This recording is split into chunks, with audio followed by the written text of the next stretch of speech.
Welcome to your property. आज के इस वीडियो में हम आर्टिकल 378 और article 378 A of the Indian constitution को क्लॉज वाइज समझने वाले हैं।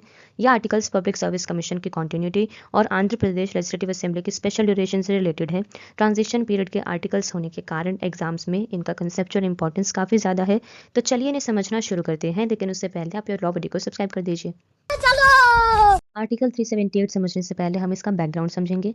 कॉन्स्टिट्यूशन से पहले डोमिनियन ऑफ इंडिया, प्रोविंसेस और ग्रुप ऑफ प्रोविंसेस के लिए पब्लिक सर्विस कमीशन एग्जिस्ट करती थी। कॉन्स्टिट्यूशन के बाद union public service commission, state public service commission and joint state public service commission का फ्रेमवर्क इंट्रोड्यूस हुआ। अब हम पढ़ते हैं क्लॉज 1।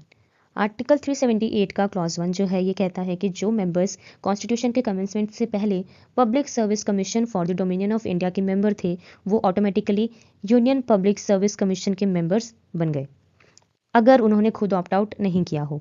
टेन्योर एंड कंडीशंस क्या है? आर्टिकल 316 के जनरल रूल्स टेम्पररी अप्लाई नहीं होंगे, लेकिन आर्टिकल 316 क्लॉज 2 का प्रोवाइजो अप्लाई होगा। मेंबर्स जो है वो अपना पुराना टर्म कंप्लीट करेंगे जो रूल्स पहले एप्लीकेबल थे उनके according. Next we have article 378 clause 2।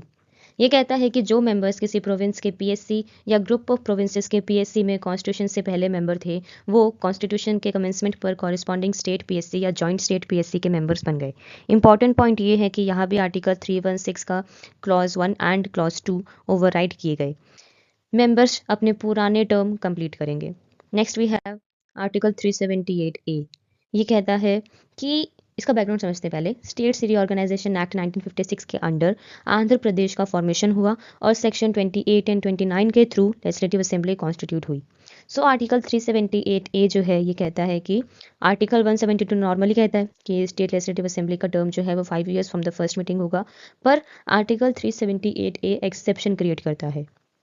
ये कहता है कि आंध्र प्रदेश लेजिस्लेटिव असेंबली जो स्टेट्स रीऑर्गेनाइजेशन एक्ट 1956 के अंडर बनी वो 5 ईयर्स तक कंटिन्यू करेगी। कैलकुलेशन होगा सेक्शन 29 में मेंशन्ड डेट से, अगर पहले डिसॉल्व नहीं होती है।